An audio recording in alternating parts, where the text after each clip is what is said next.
Trump said that he was going to take out Pickaxe Mountain, which is apparently the place where a lot of Iran's underground nuclear facilities are located, talking about becoming the guardian of the Strait and taking 20% of all costs. From everyone. That was, I knew that he saw, when he saw that Iran was taking the $2 million something tolls initially, and I was like, we need to get in on that. He's like, that's gangster. We should be doing that. And when they stop doing that, it's like they're throwing away free money, like idiots. Like, we should be getting in on that. And of course, once the Gulf allies put their foot down, it's like, we cannot fucking do that. Or some economist told him, like, hey, this whole thing is predicated on keeping oil prices down. We can't shoot them back up on our own, because of something that only we are doing. Right. It's like, I guess he dropped that plan the day afterward. There is something worse than the old, what would you call it, holding pattern that we were in which there was no ceasefire. It was unilaterally extended. There were these brief strikes that would occasionally happen on communication towers or, ports.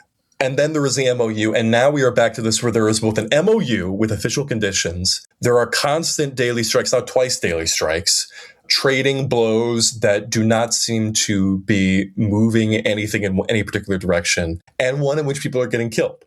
Yeah, lots of people are now getting killed. And what I feared very early on, and what I thought would be very difficult to do, is something like a southern Lebanon situation, but for Iran, in which Lebanon is trapped in this strange atmosphere in which there is no war and there is no peace and there are constant ceasefires endlessly, talking about deals endlessly, and yet nothing changes and there continues to be traded blows with nothing actually happening. And now that is happening in southern Iran.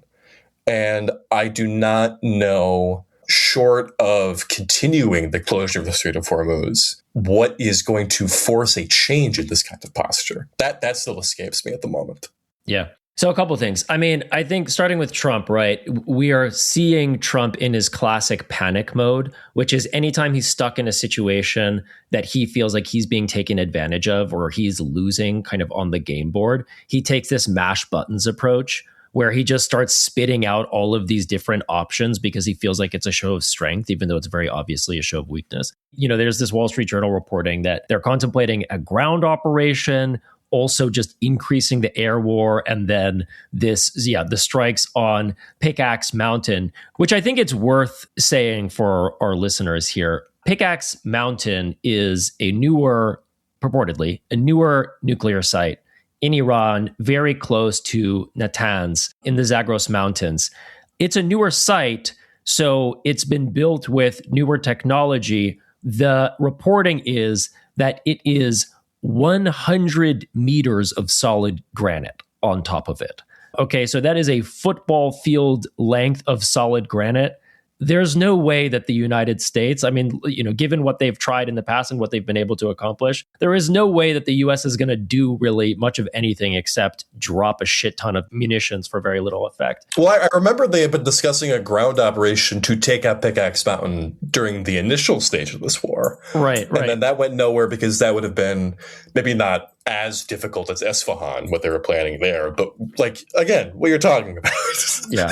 Deep in the fucking earth. It's gonna be difficult. I think it's safe to say that if they had some special ops move that they could do to go in and take the nuclear material and it was worth it from their perspective, they would have done it by now. The fact that they haven't done it indicates, and they probably have tried to do it or tried to lay the groundwork for it, and that has failed. Obviously, the full-on ground invasion stuff is bluff. I mean, even just today, JD Vance was on the Joe Rogan show, and he was whoa. Joe Rogan Experience. Sorry, he was on the Experience. Hold on, let's get our details right. To our fellow podcaster. He was on the Joe Rogan Experience, and he was like, look, like if we wanted to, we could send 150,000 troops and go take over and go fell the Iranian government and overthrow the regime and install X, Y, or Z. But, if the Iranians aren't going to do it themselves, then what's the point of us going and doing that? And I was just like, 150,000 troops, like, you think you're going to overthrow like Iran with 150,000 troops? Like, I don't think so. I don't think so.